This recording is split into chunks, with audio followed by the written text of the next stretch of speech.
How do I put together interesting outfits that flatter my figure? So number one, we need to know what works for your figure. So that would be understanding your body shape and body proportions. In particular, in body variations, they're the bits and pieces, the size of your bust, your calves, your ankles, your upper arms, length of your neck. All these things are body variations. If you're petite or tall, all body variations. And then, of course, we have body shape. So, but there's three main silhouettes. There's three main silhouettes with body that you need to think about. So there is the fit and flare shape. So if you have a defined waist, if you are narrower in the middle and broader at either the top or the bottom or both of them, you need what we call the fit and flare shape. So if you're broader at either at the top or at the bottom, but you have a more defined waist, then fit and flare is your best shape. If you don't have a defined waist, you're straighter through the middle, or you have a bit more of a tummy, you're best in the straight up and down shape. Now, if you have a defined waist, but you have the Barbie shelf hip, you want the kind of the waisted column. So we've got the fit and flare, we've got the column, and then we have the waisted column. They're really the three basic silhouettes that work for all body shapes. There's little variations in between them for each of the body shapes, real particulars, but they are our three silhouettes. So when you know your silhouette, it's very easy then when you're looking at a piece of clothing to go, does it fit my silhouette? If it doesn't fit my silhouette, it's never going to flatter your body, which is one of the things you've asked for. So know your best silhouette. You want to know your proportions. This tells you how long garments should be on you.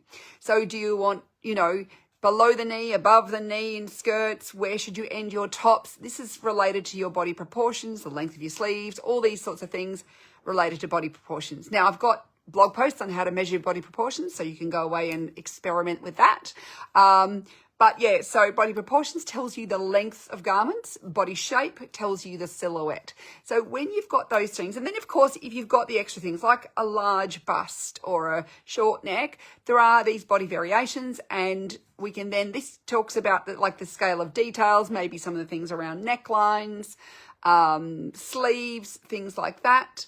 How about balancing larger shoulders and upper arms? So yeah, so if you want to balance your larger shoulder and upper arms, think about having, so if you've got broader shoulders and upper arms, then what we want to do, so you may have that fit and flare shape. We need things like a wider leg pant or jean rather than a skinny, because otherwise it looks too out of balance. So it's thinking about, we want that shape to come in and go out again.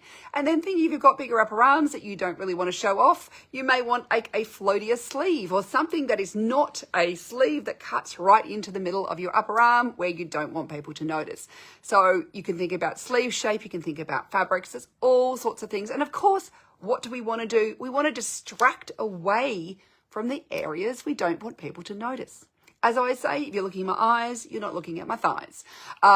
So what I want to do is distract people up around your face area so that is where they're looking. They are not noticing the other bits. So say if you've got broader shoulders, you don't want to then wear spaghetti straps because that really shows them off. Instead, we want a thicker strap. We want to create some balance with it.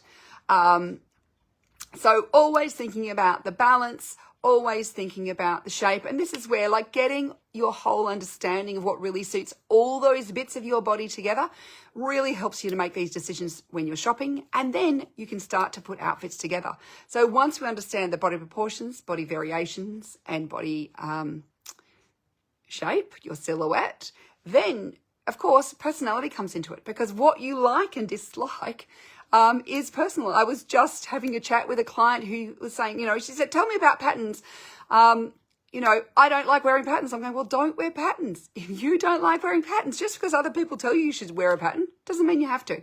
If you don't like patterns, don't wear them. Or if you like only stripes, just wear stripes. If you like only florals, just wear florals. If you like only animal print, just wear that. You do not have to wear a pattern that you don't like. So this is where putting those outfits together, there's a lot of elements of style that come down to personality and what you really like. So then it's going, well, what do I really enjoy wearing? Once I've got the silhouette, if I'm following those silhouette and body rules, I'm going to be 10 times better on. There's a good chance that you'll actually start to look good. And then, of course, Is it expressing my personality? And have I put on an accessory? Often an accessory can make a difference to how well the outfit, it brings those last finishing touches in. It makes it feel finished and in like a completed outfit, rather than just I put on a top and a bottom, but I didn't add any finishing touch. And this is where the accessories are great, because a finishing touch and accessory can create a focal point, and then you can draw attention to that area. So, I mean, there's so much to it, and this is why my 7 Steps of Style program, which gives you the complete style education on your body and your colouring, as well as your personality, your values, thinking about your lifestyle, all the things that we actually need to think about and bring together to create your own set of personal style guidelines, which will actually provide you with your North Star, so that it gives you a framework to go shopping with, so you're not at the mercy of retailers or somebody telling you that everybody should wear a white shirt. Everybody should not wear a white shirt. Everybody should not have a black pant. Everybody should not have any one garment in particular. It's all down to you and what you love and what works for you, your lifestyle, your body, your location, personality. All the things have to come together to work for you.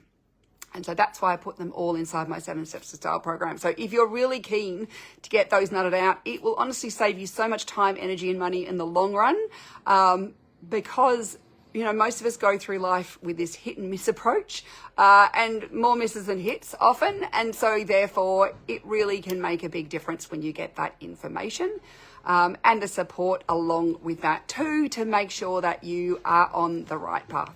So thank you for your questions, and I hope you have a wonderful rest of your day. Bye for now.